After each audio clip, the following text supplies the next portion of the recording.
Hello guys, അങ്ങനെ Empuraan cinema പോയി കണ്ടിരിക്കുകയാണ്. ഇനി കട്ട് ചെയ്യണതിന് മുമ്പേ ഉള്ള സിനിമയാണ് ഞാൻ കണ്ടത്. ഇനി 17 കട്ടെന്തോ വരുമെന്ന് കേൾക്കുന്നുണ്ട്. അതിന് മുമ്പേ തന്നെ ഞാൻ പോയി കണ്ടില്ല. അത് ഞാൻ കുറച്ചുകൂടെ കഴിഞ്ഞിട്ടേ കാണുള്ളായിരുന്നു.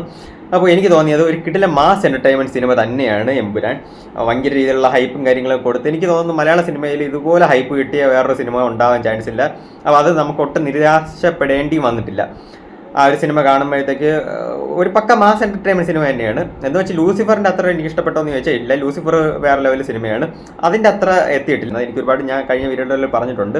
ടെക്നിക്കൽ വശമൊന്നും എനിക്കധികം പറയാൻ അറിയത്തില്ല. എങ്കിലും എനിക്ക് സിനിമ കണ്ടിട്ട് തോന്നിയ കാര്യമാണ് ഞാൻ പറയുന്നത്. അതിൽ മേക്കിംഗ് ഒക്കെ ആണെങ്കിൽ കിടിലമാണ്. സിനിമാറ്റോഗ്രഫി ചെയ്തിരിക്കുന്നത് കിടിലമാണ്.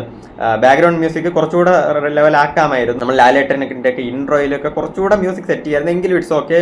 നല്ല ഒരു ക്ലാസിക് ടൈപ്പ് ബാക്ക്ഗ്രൗണ്ട് സ്കോറാണ് അവർ പിടിച്ചിരിക്കുന്നത്. നൈസായിട്ടുണ്ട്.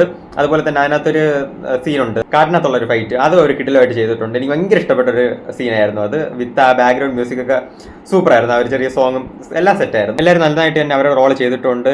നമ്മൾ ലാലേട്ടനാണെങ്കിൽ പൊളിയായിട്ട് ചെയ്തിട്ടുണ്ട്. പൃഥ്വിരാജ് റോള് കിടിലമായിട്ട് ചെയ്തിട്ടുണ്ട്. മഞ്ജു വാര്യർ കിടിലാണ്. ടൊവിനോ എല്ലാവരും അവരുടെ റോള് കിടിലമായിട്ട് ചെയ്തിട്ടുണ്ട്. ആൻഡ് ഇതിൻ്റെ മ്യൂസിക് ചെയ്തിരിക്കുന്നത് ദീപക് ദേവാണ്. കൊള്ളാം, നല്ല മ്യൂസിക്കാണ്. പിന്നെ സിനിമാറ്റോഗ്രഫി ചെയ്തിരിക്കുന്നത് സുജിത് വാസുദേവാണ്. നല്ല രീതിയിൽ ചെയ്തിട്ടുണ്ട്. Edited by Akhilesh മോഹനാണ്.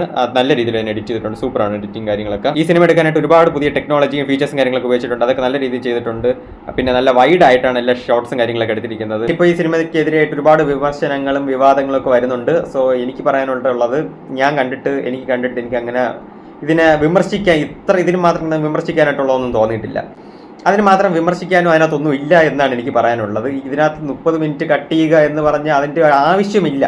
കട്ട് ചെയ്യേണ്ട ഒരു ആവശ്യമില്ലെന്നാണ് എനിക്ക് പറയാനായിട്ടുള്ളത്. ഇത്രയ്ക്ക് വിമർശിക്കാനും മാത്രം അതിനകത്തൊന്നുമില്ല. വഴി കൂടെ പോണ വള്ളി പിടിച്ച് വാങ്ങിച്ച് വെക്കുക എന്നാണ് ഇപ്പോൾ ചെയ്യുന്നത് ഈ വിമർശനത്തിൽ കൂടെയൊക്കെ. അതിനെപ്പറ്റി കൂടുതൽ ഞാൻ പറയണില്ല. പിന്നെ എൻ്റെ നെഞ്ചത്തോട്ട് കയറാൻ വരും. സോ അതാണ് എനിക്ക് തോന്നിയത്. നിങ്ങൾക്ക് സിനിമ കണ്ടവരാണെങ്കിൽ തീർച്ചയായിട്ടും നിങ്ങളുടെ അഭിപ്രായം കമൻ്റായിട്ട് എഴുതുക. നിങ്ങൾ കണ്ടിട്ടില്ലാത്തവരാണെങ്കിൽ തീർച്ചയായിട്ടും തിയേറ്ററിൽ തന്നെ പോയി കാണേണ്ട ഒരു സിനിമ തന്നെയാണ്.